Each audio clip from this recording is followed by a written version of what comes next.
Deuteronomy chapter 24.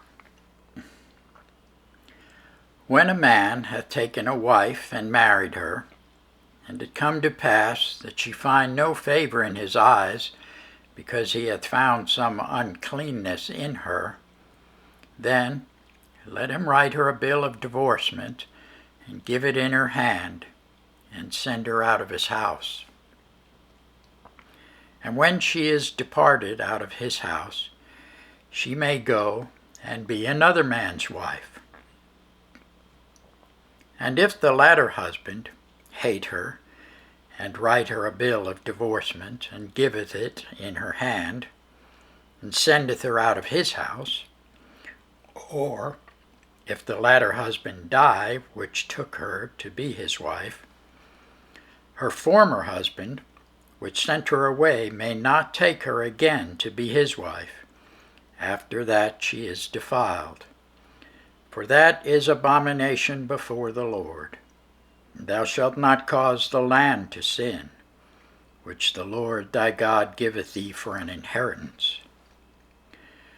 When a man hath taken a new wife, he shall not go out to war, neither shall he be charged with any business, but he shall be free at home 1 year, and shall cheer up his wife, which he hath taken.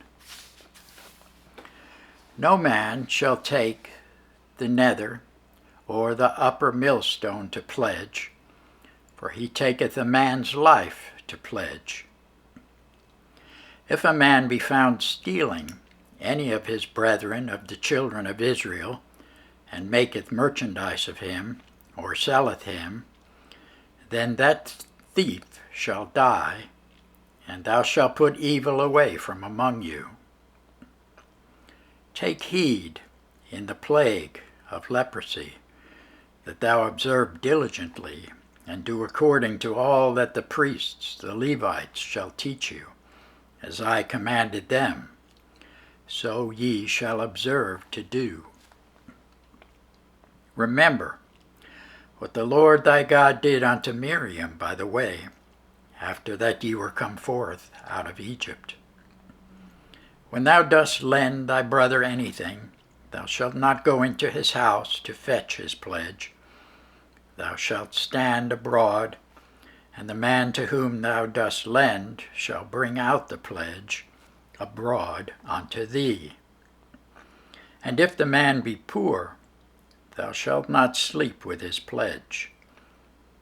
In any case, thou shalt deliver him the pledge again when the sun goeth down, that he may sleep in his own raiment, and bless thee, and it shall be righteousness unto thee before the Lord thy God. Thou shalt not oppress an hired servant that is poor and needy, whether he be of thy brethren, or of thy strangers that are in thy land within thy gates. At his day thou shalt give him his hire, neither shall the sun go down upon it, for he is poor, and setteth his heart upon it, lest he cry against thee unto the Lord, and it be sin unto thee.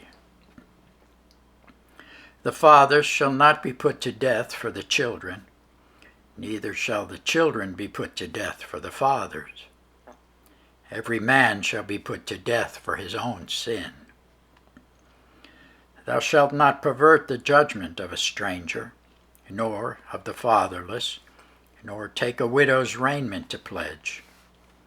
But thou shalt remember that thou wast a bondman in Egypt, and the Lord thy God redeemed thee thence. Therefore I command thee to do this thing. When thou cuttest down thine harvest in thy field, and hast forgot a sheaf in the field, thou shalt not go again to fetch it. It shall be for the stranger, for the fatherless, for the widow, that the Lord thy God may bless thee in all the work of thine hands. When thou beatest thine olive tree, thou shalt not go over the boughs again. It shall be for the stranger, for the fatherless, and for the widow. When thou gatherest the grapes of thy vineyard, Thou shalt not glean it afterward. It shall be for the stranger, for the fatherless, and for the widow.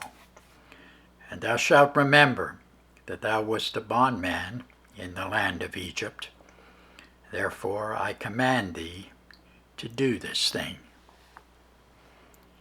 Thanks be to God for his word.